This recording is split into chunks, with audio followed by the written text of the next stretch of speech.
Good morning, everyone. So last week, Supreme Court Justice Ruth Bader Ginsburg died at the age of 87, and now the Democrats' plan to steal the election has been put in jeopardy. So how exactly do the Democrats plan to steal the election? And why is Ruth Bader Ginsburg's death, why is this now going to put the Democrats' plan in jeopardy? Well, I'm going to explain all of these things right here in this video. So firstly, Hillary Clinton said during the Democratic National Convention, said to Joe Biden that under no circumstances should you concede the election. And secondly, all of the Democrats have been pushing for universal mass mail-out voting, despite it being highly susceptible to fraud. They will tell you that it's not highly susceptible to fraud, but look no further than Paterson, New Jersey, where 20% of the ballots were ruled as fraudulent. There was 4 indictments, and they still don't even know who the winner was over 2 months later, and they have to redo the entire election. So what is likely to happen? So the Republicans are more likely to go and vote in person. So in a likely scenario, if more Republicans go vote in person on November 3rd, it will appear that Donald Trump is the winner. Many blue states, many Democratic states have said that due to universal mass mail-out voting, they will still accept ballots well after Election Day. In some states, 2 weeks after the election. So what happens if the election is contested, which is highly likely given the circumstances? If Republicans win on Election Day and then many mail-in ballots come weeks afterward, and then it looks like the Democrats won, if each party thinks they won the election, if Donald Trump thinks he won and Joe Biden thinks he won, and neither party is willing to concede, who decides who won the election? The Supreme Court does. And that's why this is so important, because prior to Ruth Bader Ginsburg's death, you have 9 Supreme Court justices, so you have an odd number. There has to be a winner.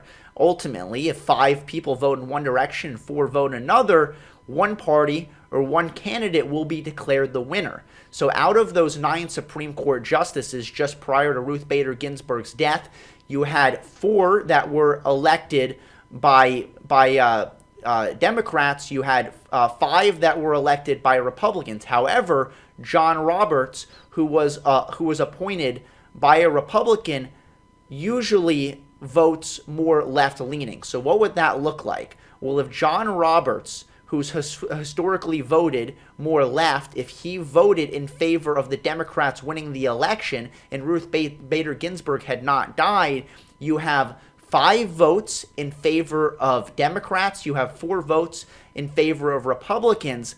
The Democrats would be declared the winner of the election. But now that Ruth Bader Ginsburg has died, you would be at a deadlock.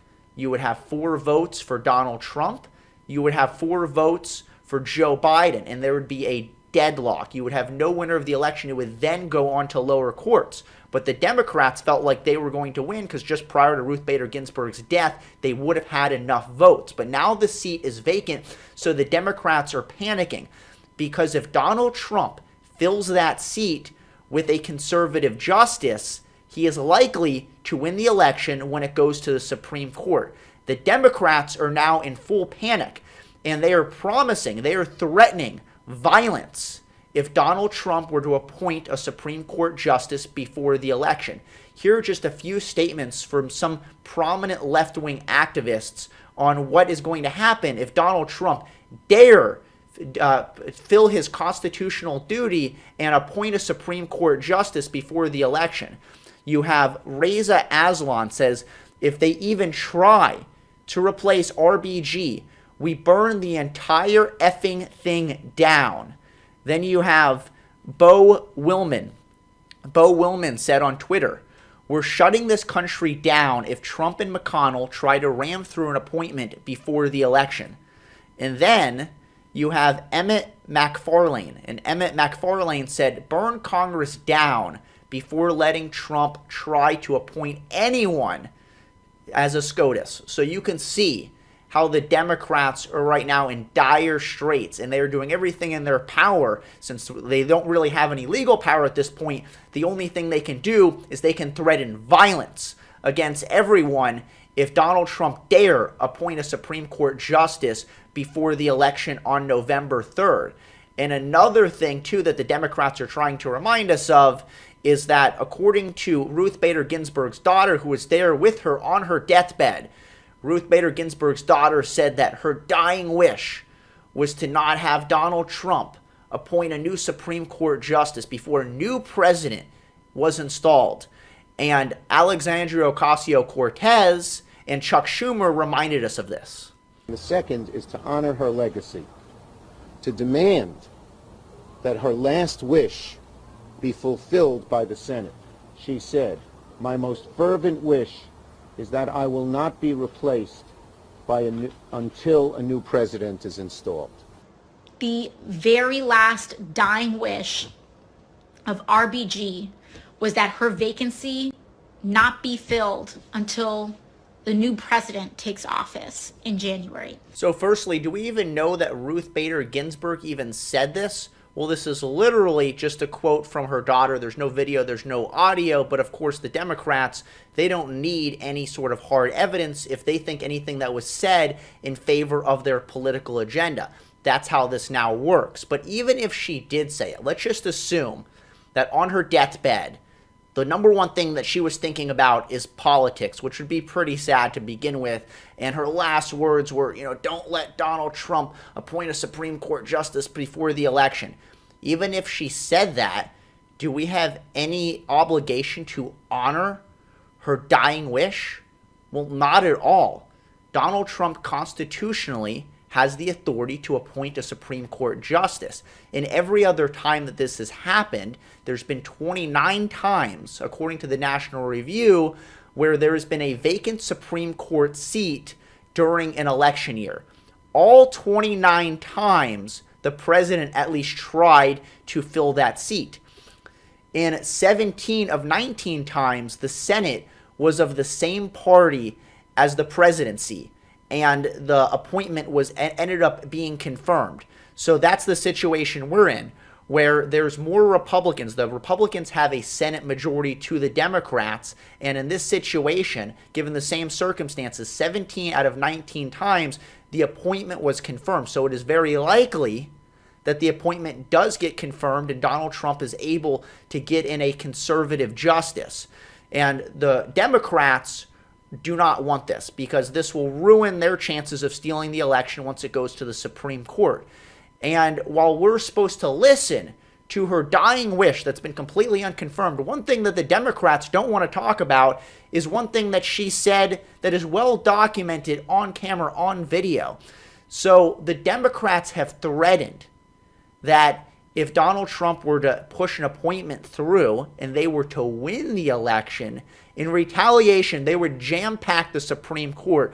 And what this means is they would increase the number of Supreme Court justices. Currently, there are 9. They have thought about maybe increasing this number to 15, maybe adding 6 new Supreme Court justices, just jam-packing it full of a bunch of leftist, radical Supreme Court justices, so that way they could just push through their political agenda with absolutely no resistance at all.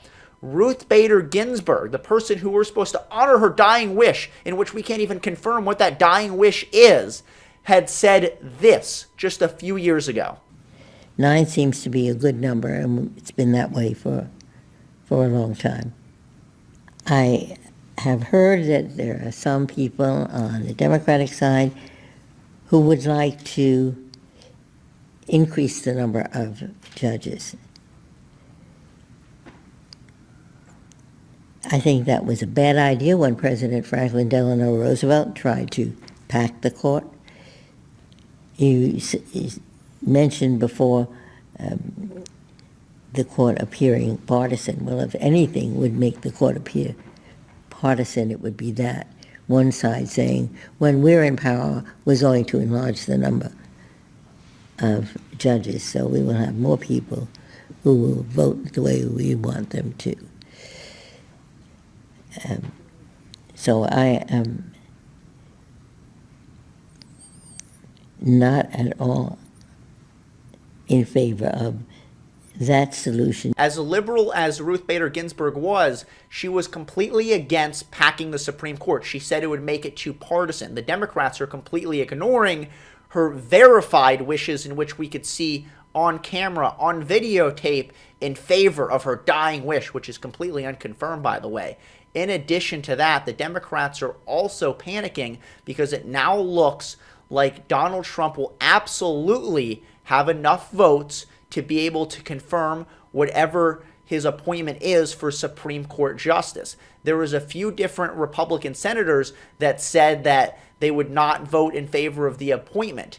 And one of the ones that they were really, really hoping on was Mitt Romney. Mitt Romney had voted against Donald Trump in the past, but he has come out and said that he would vote in favor of whoever the conservative justice that Donald Trump appointed was.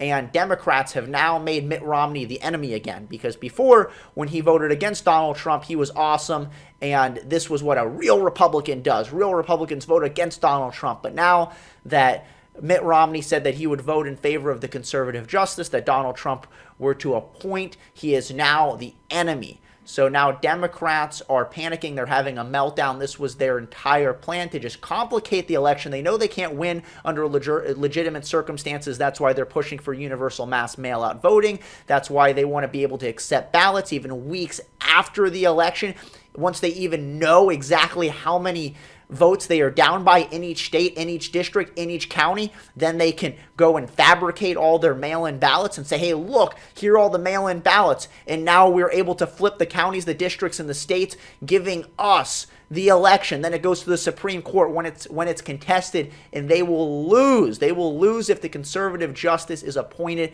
So they are freaking out. They are panicking because this was their last dying hope to win the election, when they know damn well that under legitimate circumstances that this is not a winnable election for them.